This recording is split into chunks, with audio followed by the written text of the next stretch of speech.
नमस्कार। राष्ट्र टीवी देख रहे हैं आप और मैं हूं आपके साथ अक्षय ठाकुर। बुलेटिन की शुरुआत करेंगे और सबसे पहले बात करेंगे केंद्रीय गृह मंत्री अमित शाह की। गोवा में 4 अक्टूबर को बड़ी तैयारियां की जा रही हैं और ये तैयारियां केंद्रीय गृह मंत्री अमित शाह के आगमन को लेकर की जा रही हैं। अमित शाह गोवा के दौरे पर रहेंगे और राज्य में विकास के कई महत्वपूर्ण प्रोजेक्ट का शिलान्यास करेंगे। इस दौरान 7 बड़े सरकारी प्रोजेक्ट की शुरुआत होगी, जिनमें नया junta house, unity mall, circuit house, सरकारी आवासों का पुनर्विकास शामिल है। इन परियोजनाओं का उद्देश्य गोवा में प्रशासनिक कार्यों और नागरिक सुविधाओं को और सुदृढ़ बनाना है। इसके अलावा गृह मंत्री अमित शाह गोवा के नागरिकों के लिए मेरा घर योजना का शुभारंभ भी करेंगे। इस योजना के तहत लोगों को आवास सुविधा उपलब्ध करवाई जाएगी और ये राज्य में रहने योग्य और किफायती घरों की संख्या बढ़ाने में काफी मददगार साबित होगा। विशेषज्ञों के अनुसार अमित शाह का ये दौरा गोवा के विकास एजेंडे को नई गति प्रदान करेगा। एक ही दिन में कई महत्वपूर्ण परियोजनाओं की शुरुआत राज्य के प्रशासन और नागरिक सुविधाओं में सुधार की दिशा में मील का पत्थर साबित होगी। न केवल प्रशासनिक ढांचे को मजबूत करेगा, बल्कि लोगों के जीवन स्तर में सुधार भी लाएगा। ये योजना लॉन्च करने के लिए देश के होम मिनिस्टर जो गोवा में आगे 4 तारीख को आ रहे हैं, उनके हस्ते डिफरेंट प्रोजेक्ट का फाउंडेशन स्टोन और इनोवेशन हम कर रहे हैं। 7 प्रोजेक्ट का फाउंडेशन स्टोन हम लगा रहे हैं। Which is major project in the state. प्रशासन स्तर पर है जुंटा हाउस, सर्किट हाउस, इस तरह के डिफरेंट प्रोजेक्ट का फाउंडेशन स्टोन लगा रहे हैं। 4 टूरिज्म डिपार्टमेंट के फाउंडेशन स्टोन, यूनिटी मॉल है, टाउन स्क्वायर छत्रपति शिवाजी महाराज को upgradation of the herbal water, बाकी डिपार्टमेंट के वेरियस प्रोजेक्ट इनका भी फाउंडेशन स्टोन लगाएगा। हम वर्चुअली इनॉग्रेशन कर रहे हैं। डेंटल कॉलेज का एक project of the smart city का ग्राउंड वो इनॉग्रेट कर रहे हैं और ई विटनेस रूम भी हम उनके हस्ते इनॉग्रेट कर रहे हैं। स्वयं आत्मनिर्भर भारत स्वयंपूर्ण गोवा को 5 साल कंप्लीट होने पर हम उसका स्वयंपूर्ण गोवा बुक हम लॉन्च। गोवा में अंतर्राष्ट्रीय पर्पल फेस्ट 2025 के मौके पर दिव्यांग क्रिकेट चैंपियनशिप का भव्य आयोजन शुरू हो चुका है। ये टूर्नामेंट 11 अक्टूबर 2025 तक फोंडा स्पोर्ट्स कॉम्प्लेक्स में चलेगा और इसे गोवा क्रिकेट एसोसिएशन और भाटीकर चैरिटेबल ट्रस्ट के सहयोग से आयोजित किया गया है। उद्घाटन समारोह में गोवा सरकार के समाज कल्याण मंत्री सुभाष फलदेसाई, जल संसाधन मंत्री सुभाष शिरोडकर, पर्पल फेस्ट के खेल निदेशक doctor Ketan Bhatikar, purple fest के अध्यक्ष गुरदास पावस्कर, पूर्व विधायक मोहन अमशेकर समेत फोंडा के स्वास्थ्य और नगर पालिका के अधिकारियों ने भी हिस्सा लिया। समारोह की शुरुआत दीप प्रज्वलन के साथ हुई और इसके बाद चारों संभागों के लिए विशेष जर्सी वितरित की गई। इस दिव्यांग क्रिकेट टूर्नामेंट में भारत भर से कुल 16 टीमें हिस्सा लेने के लिए पहुंची हैं और ये आयोजन न केवल खेल के माध्यम से दिव्यांग खिलाड़ियों को प्रोत्साहित करने का अवसर प्रदान करेगा, बल्कि उनके सामाजिक समावेश और सशक्तिकरण का संदेश भी देता है। फोंडा स्पोर्ट्स कॉम्प्लेक्स में खेल प्रेमियों के लिए आकर्षण बन चुका है। विशेषज्ञों और आयोजकों का कहना है कि पर्पल फेस्ट के दौरान ऐसे कार्यक्रम दिव्यांग खिलाड़ियों की प्रतिभा को प्रदर्शित करने और उन्हें राष्ट्रीय स्तर पर पहचान दिलाने में मदद करते हैं। ये पहल गोवा में खेल और सामाजिक समरसता दोनों के लिए काफी महत्वपूर्ण मानी जा रही है। सभी को नमस्कार। आज 2025 व्हीलचेयर क्रिकेट और ब्लाइंड क्रिकेट फोंडा गोवा में चालू हुआ है। आप यह एनर्जी देख रहे हैं। आज north east west south cricket चालू हुआ है। 4 ब्लाइंड क्रिकेट आए और 12 व्हीलचेयर क्रिकेट आए। मैं honourable chief minister doctor Pramod Sawant ji का और हमारे मिनिस्टर जिन्होंने ये सपना सोचा और रचा और उसको प्रूव भी किया, श्री सुभाष भाई फलदेसाई, इनका मैं तहे दिल से शुक्रिया अदा करता हूँ, जिन्होंने हमें ये मौका दिया, जिन्होंने आज हमें दिखाया है कि जिन्हें ना दिखता है वही हमें दिखा रहे कि मोटिवेशन क्या है, एनर्जी क्या है, कि अगर हमारे आंग में स्फूर्ति रहे तो हम कुछ भी कर सकते हैं। और ये चीज़ आज हमें ब्लाइंड क्रिकेट दिखा रही है। किसी भी हालत में ये नहीं बोलते हैं कि कोई मेरा सिर दुख रहा है, मेरा पैर दुख रहा है, मैं नहीं खेलूंगा। उनको खेलना है, उनको हमें दिखाना है कि ताकत हर एक इंसान के अपने मन में रहती है। सरकार ने माझे घर योजना के तहत घरों के नियमितीकरण के लिए नई शुल्क संरचना को अपनी मंजूरी दे दी है। इस योजना का उद्देश्य पुराने मकानों को कानूनी और प्रशासनिक दृष्टि से नियमित बनाना है। नई दरों के अनुसार साल 1972 से पहले बने मकानों के लिए क्लास 1 सनद जारी करने पर 25 रुपए प्रति वर्ग मीटर शुल्क लगेगा। वहीं 1973 से 1986 के बीच बने मकानों के लिए न्यूनतम भूमि दर का 50% शुल्क तय किया गया है।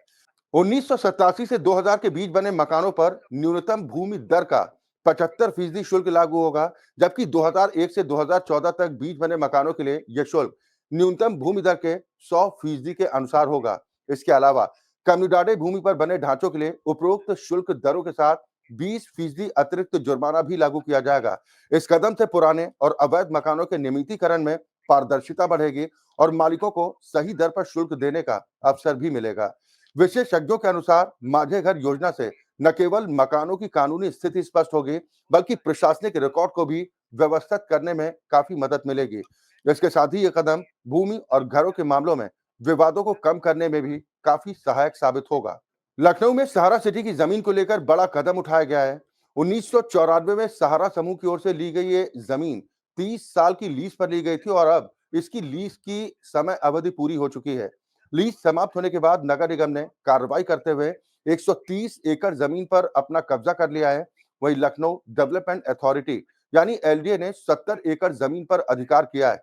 नगर निगम और एलडीए की इस कार्रवाई के तहत जमीन के चारों ओर कई जगहों पर बोर्ड लगाए गए हैं, ताकि स्पष्ट रूप से संदेश दिया जा सके कि अब ये जमीन उनके नियंत्रण में है। यह कदम लीज समाप्ति के बाद संपत्ति पर सरकारी अधिकार सुनिश्चित करने के लिए उठाया गया है। विशेषज्ञों का कहना है कि यह कार्रवाई भविष्य में भूमि विवादों और अवैध कब्जों को रोकने में काफी मदद करेगी। सारा सिटी जैसी बड़ी संपत्ति पर अधिकार लेने में प्रशासनिक नियंत्रण और नियमन मजबूत होगा। लखनऊ में यह कदम न केवल संपत्ति कानून के तहत किया गया, बल्कि इससे यह भी स्पष्ट होता है कि सरकारी संस्थाएं समय समय पर कार्रवाई करने में सक्षम है। लीज खत्म होने के बाद प्रशासन की सक्रियता स्थानीय जनता और निवेशकों के लिए भी विश्वास का संदेश देती। हम इस समय खड़े हैं गोमती नगर के सारा इंडिया परिवार के बाहर और 1994 में जो डीड हुई थी 30 साल के लिए वह खत्म हो चुकी है, जिसके बाद नगर निगम और एलडी अब कार्रवाई में जुट गया है। नगर निगम के द्वारा सारा इंडिया परिवार के 130 एकड़ जमीन और एलडीए के द्वारा 70 एकड़ जमीन पर कब्जा किया जा रहा है, क्योंकि यह लीज खत्म हो चुकी है। 30 साल के लिए डीड बनाई गई थी 1994 में, जो कि अब खत्म हो चुकी है, जिसके बाद नगर निगम और एलडीए कार्रवाई में जुट चुका है। कैमरामैन सुमित के साथ सुधांशु पुरी, राज टीवी न्यूज, लखनऊ। देश की प्रमुख जांच एजेंसी प्रवर्तन निदेशालय यानी कि ईडी ने गोवा, दिल्ली, एनसीआर समेत मुंबई और राजकोट में फैले 15 ठिकानों पर बड़ी छापेमार कार्रवाई को अंजाम दिया है। ये कार्रवाई विदेशी मुद्रा प्रबंधन अधिनियम यानी कि फेमा के तहत की गई और इसका सीधा संबंध गोवा के नामचीन ऑफशोर कसिनो बिग डैडी से जुड़ा बताया जा रहा है। ईडी ने अपनी जांच के दायरे में golden globe hotels private limited, worldwide resorts and entertainment private limited और बिग डैडी कैसीनो को लिया है। ये तीनों कंपनियां कथित तौर पर संदिग्ध विदेशी लेन देन और मनी लॉन्ड्रिंग गतिविधियों में संलिप्त थीं। इस समन्वित ऑपरेशन के दौरान 2 करोड़ 25 लाख रुपए की नकदी जब्त की गई और इसके साथ ही 14,000 अमेरिकी डॉलर, जिनकी कीमत भारतीय मुद्रा के अनुसार तकरीबन 11.5 लाख रुपए, जबकि अन्य विदेशी मुद्राएं जिनकी कीमत लगभग 8.5 लाख रुपए बताई जा रही है, ये बरामद की गई। इसके अलावा ईडी ने डिजिटल वित्तीय रिकॉर्ड, संदिग्ध लेन देन के दस्तावेज, बैंक स्टेटमेंट और कुछ हार्ड ड्राइव्स को भी अपने कब्जे में लिया है। इन सभी दस्तावेजों को फॉरेंसिक जांच के लिए भेजा गया है, ताकि ये पता लगाया जा सके चैनल से पैसा देश के बाहर भेजा गया है और क्या इनका संबंध किसी अवैध सट्टेबाजी या हवाला रैकेट से भी है। सूत्रों के मुताबिक इन कंपनियों से जुड़े कुछ प्रमुख कारोबारी, शेयर होल्डर्स और मैनेजमेंट से जुड़े लोग अब ईडी की रडार पर आ चुके हैं। उन्हें जल्द ही पूछताछ के लिए समन भेजे जाने की भी संभावना है। फिलहाल किसी की गिरफ्तारी तो नहीं की गई, लेकिन जांच की दिशा को देखते हुए आने वाले दिनों में बड़ी गिरफ्तारी की आशंका जाहिर की जा रही है। गोवा के पर्यटन उद्योग में दरअसल कसिनो एक बड़ा हिस्सा है। फोंडा में प्रोबस क्लब ने अपनी 25वीं वर्षगांठ पर विशेष कार्यक्रम का आयोजन किया। इस खास मौके पर क्लब ने फोंडा प्राइमरी हेल्थ सेंटर के सहयोग से एक मुफ्त मेडिकल कैंप का आयोजन किया।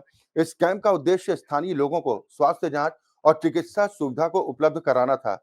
मेडिकल कैंप में विभिन्न डॉक्टर शामिल हुए और महिलाओं के स्वास्थ्य से आंखों की जांच और सामान्य स्वास्थ्य जांच की सुविधा प्रदान की गई और इसके साथ ही सभी रोगियों को आवश्यक दवाइयां भी मुफ्त में वितरित की गई हैं। इस प्रयास के तहत लगभग 50 लोगों ने फायदा उठाया और अपनी सेहत संबंधित जानकारियां प्राप्त की। प्रोबस क्लब के सदस्यों ने इस आयोजन को सफल बनाने में काफी अहम भूमिका निभाई। उन्होंने न केवल स्वास्थ्य सेवाओं का समुचित प्रबंध किया, बल्कि लोगों को स्वास्थ्य के प्रति जागरूक करने का भी प्रयास किया है।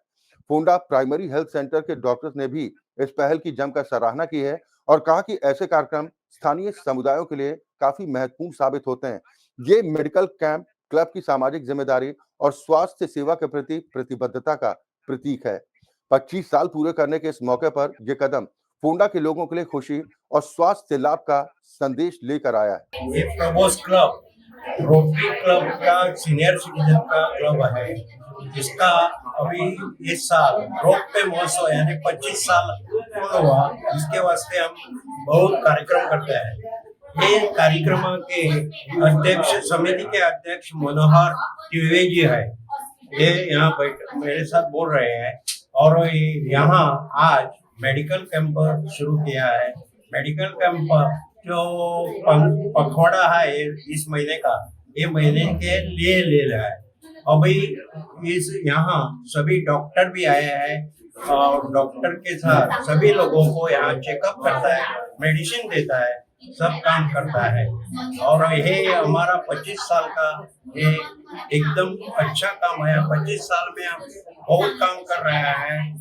हमारा पावर मिनिस्टर सुनील जावड़ेकर के हमें साथ है और ये भी हमारा मेंबर है। इसके वास्ते ये काम चल रहा है। नवरात्र के पावन मौके पर नादुरंगा सांस्कृतिक संस्था टिस्का उस गांव में गरबा और डांडिया उत्सव मनाया जा रहा है। इस वर्ष ये संस्था अपनी 9वीं बार कार्यक्रम का आयोजन कर रही है। इस खास मौके पर संस्था की ओर से विभिन्न प्रतियोगिताओं का आयोजन किया जा रहा है, जिसमें गरबा प्रतियोगिता, डांडिया प्रतियोगिता और नृत्य प्रतियोगिताएं शामिल हैं। उत्सव का उद्देश्य न केवल सांस्कृतिक विरासत को बढ़ावा देना, बल्कि युवाओं और बच्चों को पारंपरिक नृत्य कला में भाग लेने और सीखने का अवसर देना भी है। टिस्का उस गांव की इस नवरात्रि महोत्सव में स्थानीय समुदाय के लोग बड़ी संख्या में शामिल होंगे। इसके तहत प्रतियोगियों को मंच पर अपनी प्रतिभा दिखाने का अवसर मिलेगा और विजेताओं को पुरस्कृत भी किया जाएगा। ये आयोजन विशेष रूप से नवरात्र की धार्मिक और सांस्कृतिक भावना को बनाए रखने से मकसद से किया जाता है। और इसी बीच कासाइले उस गांव में एकता महिला संस्था अपनी 8वीं वर्षगांठ पर गरबा और डांडिया उत्सव मना रही है। इस समूह में लगभग 700 महिलाएं हिस्सा ले रही हैं। महिला समूह का ये उत्सव महिला सशक्तिकरण और सामाजिक सहभागिता को बढ़ावा देने के लिए भी काफी महत्वपूर्ण माना जा रहा है। दोनों कार्यक्रमों में पारंपरिक वेशभूषा, उत्साहपूर्ण नृत्य और संगीत का विशेष आनंद देखने को मिलेगा। नवरात्रि के इस मौके पर गरबा और डांडिया उत्सव ने स्थानीय समाज में खुशी और सामुदायिक भावना को और मजबूत करने का काम किया है। यह सांस्कृतिक कार्यक्रम सभी आयु वर्ग के लोगों के लिए आनंद और उत्साह का प्रमुख केंद्र बनेगा। लखनऊ में इस वर्ष 2 अक्टूबर को भव्य जय श्री राम विजयदशमी शोभा यात्रा निकाली जाएगी। इस शोभा यात्रा का आयोजन राजधानी के विभिन्न हिस्सों में किया जाएगा और ये सुबह 9 बजे उत्सव स्थल से शुरू होकर दोपहर 2 बजे तक वापस लौटेगी।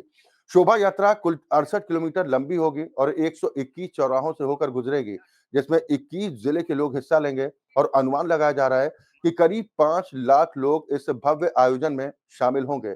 शोभा यात्रा का उद्देश्य न केवल धार्मिक उत्सव को मनाना है, बल्कि हिंदू समाज को संगठित करना और सामाजिक समरसता, पर्यावरण संरक्षण जैसे विषयों पर संदेश देना भी है। आरएसएस क्षेत्र पर्यावरण प्रमुख ललित श्रीवास्तव ने बताया कि शोभा यात्रा का स्वागत 100 स्थानों पर किया जाएगा, जहां पर विभिन्न जातियों के लोग एकजुट होकर शुभकामनाएं देंगे। ये यात्रा वर्ष 2019 से निरंतर निकाली जा रही है और अब ये एक परंपरा सी बन चुकी है। जैसे जैसे शोभा यात्रा राजधानी के मार्गों से होकर गुजरेगी, जनता और उत्साही लोग हाथ में झंडे और फूल लेकर इसके स्वागत की तैयारी कर रहे हैं।